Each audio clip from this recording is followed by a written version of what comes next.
Hello guys, welcome to Pitching in Line. In this video, we're going to talk about the table.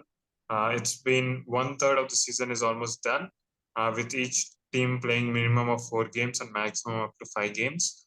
And by the end of this first 1/3 of this season, here's how the points table is. With Rajasthan Royals leading at the top, which we already spoke in the video where we felt Rajasthan had all the potential. So they're definitely using it. And this Kolkata Knight Riders, LSG, and Chennai Super Kings, the top four.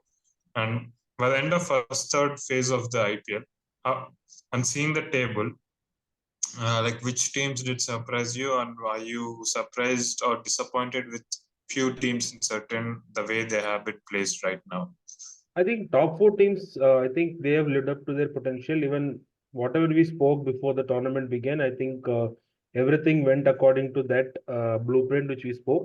One team which kind of surprised me is the Mumbai Indians. That because of off the field reasons and all those other things, they are down at the bottom. But I still feel that team has got the resources and ammunition. From here also, they have the ability to climb up into the top four of this points table. So pretty much it's going according to what we have predicted in the video. Okay. So first we're going to talk about the teams which are doing well. And the first team that we're going to start is with Rajasthan Royals. And after 4 matches, right, if you would have seen any experts talking about it, everybody were talking about Yashasvi Jaiswal. And he is the batsman who is yet to hit the prime. I don't think so. He had a proper match-winning knock according to his standards. No. And we felt Josh Butler was also under the weather. And last match, he scored a brilliant 100 against RCB. Yeah. And he's coming back to form.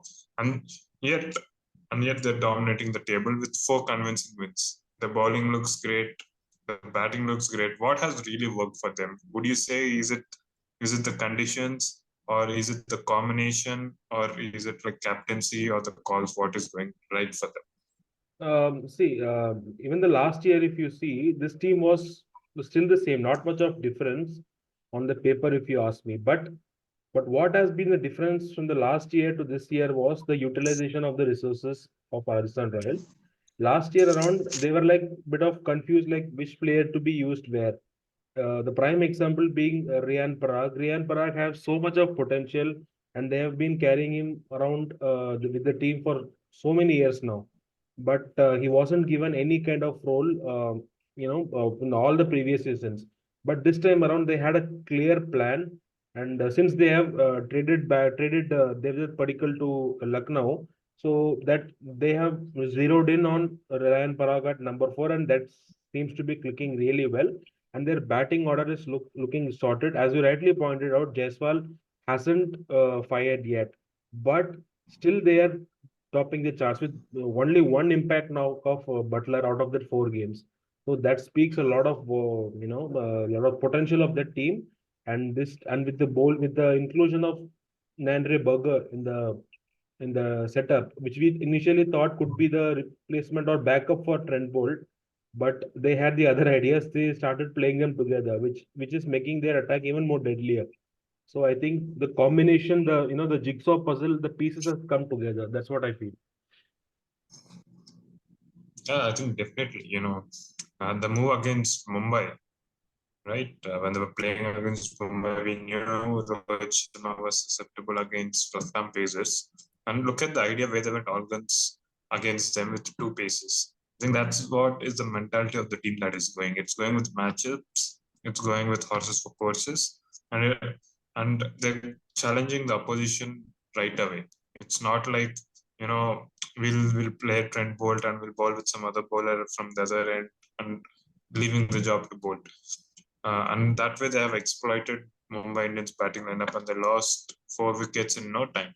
So yeah, I think overall the tactical moves that they have been doing has been really beneficial for them. So the second team that we want to move to is Kolkata Knight Riders. I mean, this is a team where we spoke it had a lot of attention, and it had great Indian core it's not that Indian core like Mumbai Indians where it is where they have a lot of Indian players playing for the Indian team, but they're doing it well. And how do you see this team going forward?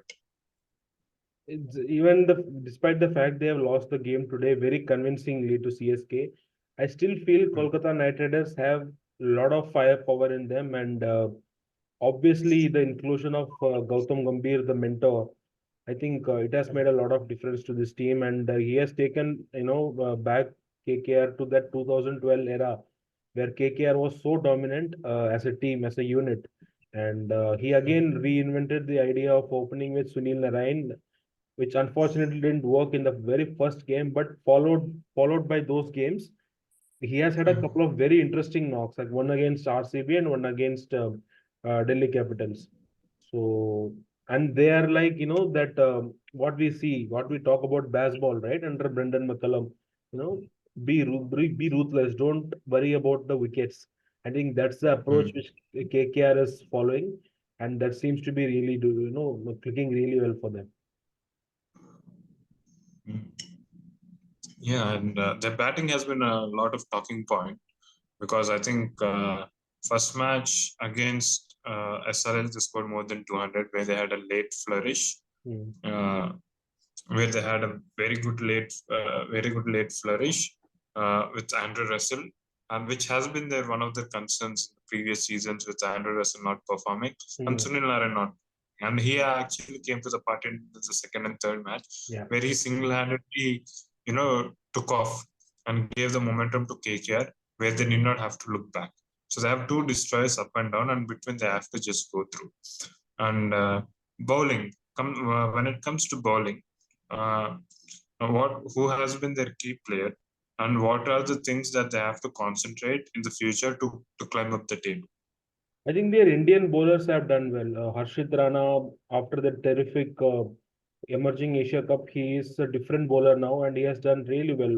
And now, unfortunately, he's suffering from niggle, so he's not playing currently. But he has been a very impactful bowler in the initial two games which KKR has played. And Vaibhav Arora, who came in the previous game against Delhi Capitals, he also have contributed really well in that game too. Varun Chakravarti has been blow hot and cold, but I think going into the tournament, it will only get better as the wickets will get tired. As the tournament progresses, the heat weather and all, you will see Varun Chakravarti, and at some point you can see someone like Suyash Sharma also coming into the picture. Their only worry, I feel, is Mitchell Stark, the 24 crore import from Australia that has been a sore thumb for them. His economy rate has, speaking sorry figures. So that's the area Mm, where they have to really see whether they will change him immediately. I'm not really sure.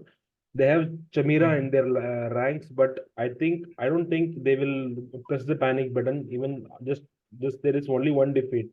So that is the only area which I think it's concerning for KKR.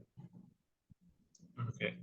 And we'll go to the next team, that is Lucknow Super Giants, the former team of Gautam Gambhir, who is now back with KKR. Yeah. And even this is one team which has looked really convincingly well. They have gone under the radar. Yeah. 4 matches, 3 wins, and they have been quite convincing as a team, as a combination. There were reports of KL Rahul batting in the middle order, Hmm. but him batting at the top still didn't really hit any form. Yeah. Not really what KL that we know of in IPL, but Decock and other players have been chipping in. With Puran also, coming with very blistering knock. And the biggest find, I think, probably the find of the tournament so far has been Mayank Yadav. So talk about LSG and how and what are the things that they have done right, and what are the things that they should do to to qualify for the playoffs by the end of 14 matches. Yeah, I think the blueprint of Lucknow Super Giants has been really simple. When Gambhir was there as a mentor of this team, he had this, straightforward, simple approach that, no, I need all rounders in my team. So Mm, I need batters who can bowl and bowlers who can bat. So that kind of strategy, that was the blueprint which this team was built. Even after he has gone from this team, I think they have still stuck to that formula, which is working really well. The advantage which it provides is like even if your main bowler gets hit or some, yesterday we saw Mayank Yadav had some side strain, and there are reports that he will miss a couple of games going forward just to manage his workload. Even after him missing out, they have Krunal Pandyas, all the others, Marcus Stoinis to cover up. So that is the Mm. strength of playing with that kind of a combination. Worry, I'll definitely say KL Rahul hasn't looked the same KL Rahul as you rightly pointed out. And DDP's Mm. move hasn't worked really well still now because DDP is someone I think, the best suited position for him is number one or two. That is opening. I think they have to bring in someone like Deepak Huda. Other than that, I think there is nothing much to say as like there's no weakness. I don't think there is any weakness apart from that in this team as of now. Yeah, I think you pointed out very correctly. I think that's one spot they have to maximize, that DDP position. And I think DDP is a player who likes to take a bit of time. Yeah. Probably the same school of KL Rahul, Hmm. but he's definitely a player who needs some amount of time. And I think right now they're seeing him as a batsman who has to go against the bowlers immediately after the bowlers. Yeah. So I think that's one position that they will try to maximize. And the next team, which is in the list, is not quite surprising that you will find CSK in top four, and it is and they're doing really well. They won 3 matches, and all the 3 matches have been won in home. Yeah. So which shows how important for them the home advantage is. And today against KKR, they played an excellent, typical CSK match. Where they, the way they trap the opposition with spin bowling Hmm. to a very low total, and they come out chasing. So, what do you say about Chennai Super Kings? The good things that they have done, and any tactical calls that they should make to make the team better? I think we rightly spoke before the tournament began. They assembled a very good squad, a good mix of youth and experience. And since Devon Conway's unavailability was there, they had the ready-made player in Rachin Ravindra, who has made an impact straight away in this lineup. Apart from that, there has been, Samir Rizvi, who was dropped in the last game, but he hasn't yet contributed to the success of the team. But I think if you give him a proper batting position in your lineup, no, I think he's someone who can be very, very destructive against spin bowling in the middle overs. And also Daryl Mitchell, I thought today, because blessing in disguise, Ajinkya Rahane was out of the field due to some niggles or something, so he couldn't bat at number three, which allowed Daryl Mitchell to come at three, and he had a good hit today. So I think they have to fix that position of Daryl Mitchell too. If they have to play Daryl Mitchell, it has to be in the top four. If they are not able to slot him in the number top four position, I think better they have to go towards someone like Mitchell Sadna, which will amplify their bowling also. And with Mustafizur Rahman being available for half of the tournament, they have to be ready with the backups. What will they do once he is gone? Whether they will play Tikshana or Sandner or both, or Moeen Ali, what they will do with Moeen Ali. So that's the one thing which they have to concentrate. Patirana, I think he will be back soon. So I think this team is sorted. Even despite the two losses, I think this team is sorted. Okay.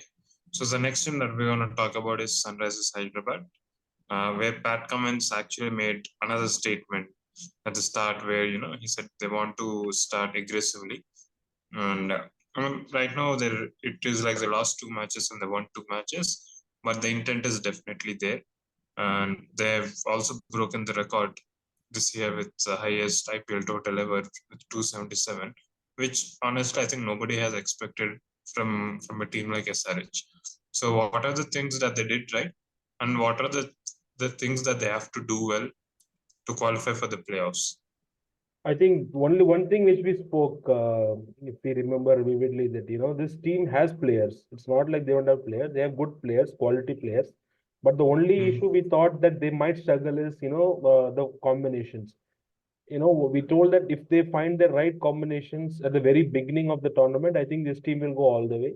And I feel they have cracked the code, and they have found that proper four overseas players. Despite someone like Phillips Janssen sitting outside the team, they have still cracked the code, and without Hasaranga, that's the only area I think they will struggle going forward. But the Pat Cummins leadership has been a lot of, has made a lot of difference into this team. The DNA has changed, and Abhishek Sharma's, form, and Travis Head giving that, royal starts at the top of the order. I think that has led this team really when two impact knocks of Klassen. I think if they play this, if they play their cards, according, like what they are doing now, I think this team has the potential to be in the top four. The only issue is the spin department, which they have to sort out somehow very quickly. Yeah, I think that is their glaring weakness. We have Mayank Markande who's playing, but I think he has been having a very terrible season. I mean, of course, the scores this season has been high, but again, I think he needs to be more of a wicket taker. And like you rightly mentioned, I think they're going to miss Hasranga a lot. I think that was a very good pick, which would have suited them. I thought that was the whole that probably Hasranga, when he comes back, will fill it for them. But with him not being available, I think, I think it will be, I think they have to make some, like you mentioned, very good adjustments to make it. And the next team that we're going to talk about is Punjab Kings. A team which kind of goes always under the radar, as in, not they have never, they definitely didn't really leave an impression on the audience as of now with the style of cricket or with the play of cricket. Yet they managed to win 2 matches in 4. Uh, so what do you say of this team, and how do you see this team ending by the end of 14 matches? Because not many people are giving it a chance, but they already won 2 matches. Yeah, I mean, we spoke about Punjab Kings. They always chop and change. That's the issue they have. Every year when you see the squad after the auction's done, you see that Punjab Kings is a team which can go all the way because of the potential which it has. But somehow, personally, I don't know. Personally, for me, I think I didn't find the combination really well because many players were out of form. Right from somebody like Johnny Bairstow, Livingston was struggling, Sam Curran was struggling. KG Rabada was on and off in SA20 series, SA20 league rather. So even before the tournament, their team looked really out of sorts.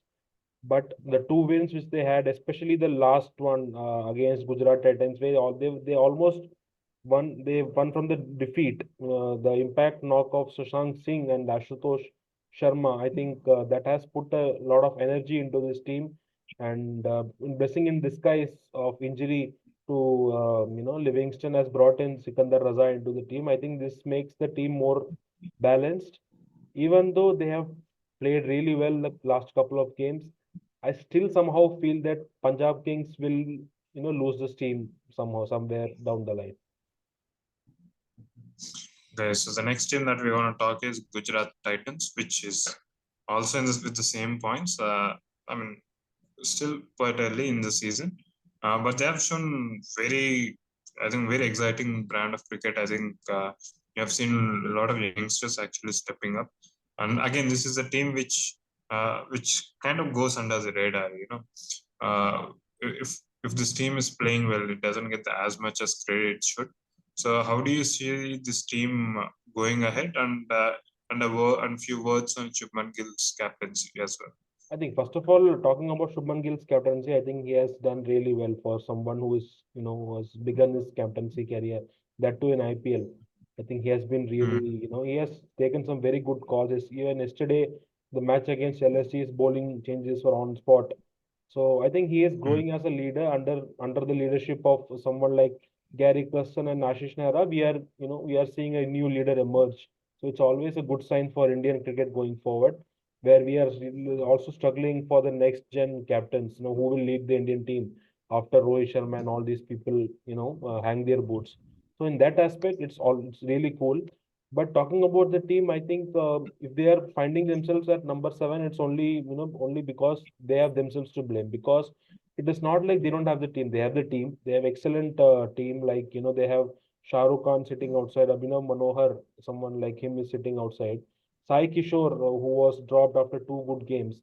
So I think their combination is not working, and mm. there is too much of sameness in the top four, if you ask me. ever since when David Miller was injured, I think the logical call was to bring in someone like Shah Rukh Khan or Abhinav Manohar to Mm, beef up that lower middle order. But they prefer yes. to bring in Kane Williamson. I think that's a good move. I won't say it's a bad move, but the problem is they have still persisted with Vijay Shankar. Vijay Shankar is someone who is suitable for batting at number top three or top four maximum. But Yeah, I the top think I think, sorry to interrupt, but I think those three will be kind of similar players: Kane Yeah, Williamson, Gill, that's and right. Vijay Shankar. And like you said, yeah, I think, yeah, you have rightly mentioned when you lost someone like David Miller, you need a hitter to actually back as a backup. But yeah, So, go ahead, bro. so Vijay Shankar, if you have to play him, you have to play him at number four maximum. But since they have already have Williamson, Sai Sudarshan in the ranks, it's very difficult to slot Shankar at that position. So we have to take that call now. And one more thing which I Mm, didn't understand yesterday was, dropping someone like Omar Zai. Omar Zai as someone, I think they haven't used him really well up to his potential. He is someone who can bat at number top four, top five, top six, and he can give you solid 4 overs at the with the new ball also and even at the death. I think dropping him was also a mistake. And playing Nalkande ahead of Sai Kishore also is kind of amusing decision for me because Sai Kishore is someone who is a bank, 4 overs bank. He's someone who gives you 4 overs, 20 runs, 1 wicket. That kind of a bowler. He's a very clever bowler. So all is not lost yet for them still. If they sort out their combination well, they can still climb up the table. But if they continue with these tactical errors, I think Gujarat Titans will miss this year. okay. So the next team that we're going to talk about is the famous Royal Challengers Bangalore, Mumbai Indians. where we always talk Mumbai about their Indians. players. Mumbai Indians, bro. Hmm? Mumbai Indians. I think we didn't talk about Bangalore, bro. No, after Gujarat, it's Mumbai, then Royal Challengers. Okay. Okay. Anyway, if you're talking about Mumbai, what do you say about Mumbai Indians? We saw it, and they have been a gun team on paper, which hasn't translated it. I think probably it was more due to the off-field issues with. I think there have been a lot of tremendous pressure on Hardik Pandya. Hmm. Again, the decision that has been taken by my management, and with fans booing him, booing their own captain, I think it doesn't really help his situation. And with them losing 3 matches on a trot, and that 277 against them, yeah, I think. But again, so talk me through about this team. See, leaving aside all those issues, I think this team is still a very good team. As I told you in the beginning of the video, this team has got everything and anything to win a T20 tournament. And I'm also surprised in a way that they haven't unleashed a guy like Nuwan Tushara in their ranks. I think that is kind of surprising me. But yesterday, when you saw Romario Shepherd coming in and playing that impact, a cameo, I don't see Tushara coming in, as quickly as would have predicted. But again, they have looked good yesterday. But since that was against the struggling Delhi Capitals, so we can't judge with that win with whether they have got that mojo back or not. We have to go. We have to see further whether they can, sustain this momentum. Because win is a win after all. But the next game, I think they are playing CSK. In that game, we will get to know that where Mumbai Indians are actually standing. But if you ask me, even at this point, they have the potential to be in the top four. But whether they will be in the top four, it depends upon the off-field issues. Yeah, I think they can definitely turn it over. I think if there's any team that can do it, that is Mumbai, and they have done it in the past. And I think they still have great chance. Excuse me. And the next team that we're going to go and talk about is Royal Challengers Bangalore. Uh, Again, in a similar kind of situation, similar position, similar issues, is the same problems that we keep addressing it. And I think Ambati Raidu, he was mentioning it in one post match or pre match show where he mentioned you do not have a very experienced players as finishers other than Dinesh Karthik, which is rightly so. And and and except for Virat Kohli, there doesn't seem any other batsman who is in form. So I think it was a huge task for them, and even the bowling looks bleak. And Siraj, who has been a consistent performer for India in the international level, I think he's the one who has to stand up, to be the leader of the pack and motivate that lineup to go ahead. And I think one player that I would like to see is probably Will Jacks. I think he's sitting over there because we are seeing RCB is kind of like, you do not want a team to be very lethargic in the starting itself. Yeah. You don't want a demoralized team in the starting itself. Sometimes I agree, if you take a team, do not change it for 3-4 matches. I think that is done. To infuse new energy, I think you need to bring in someone like Will Jacks in, and you got to play Alzari Joseph more often. What do you say? I think Will Jacks, I think they had to play him from the game one. Somehow they had to adjust him into the 11. And see, apart from Will Jacks, also there have been a lot of tactical blunders which the RCB has taken. A couple of games back, if you remember, against Lucknow Super Giants, when every bowler were going, traveling.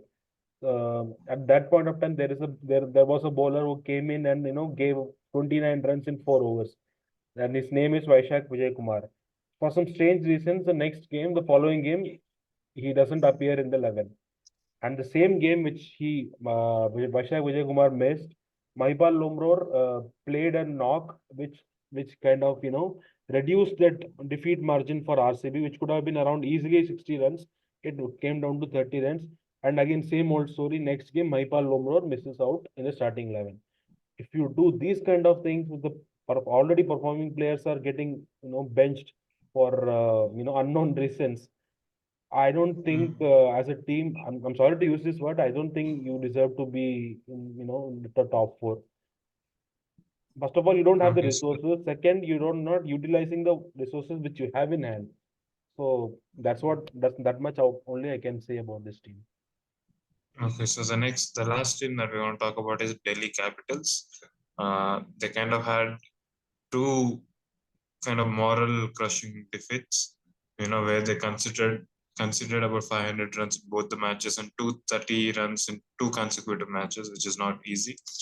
And though it had very good players, and somehow it is unable to click. What do you think is the reason for it, and what are the changes that they have to make to qualify for the playoffs? I think qualifying for the playoff is looking very unlikely for now.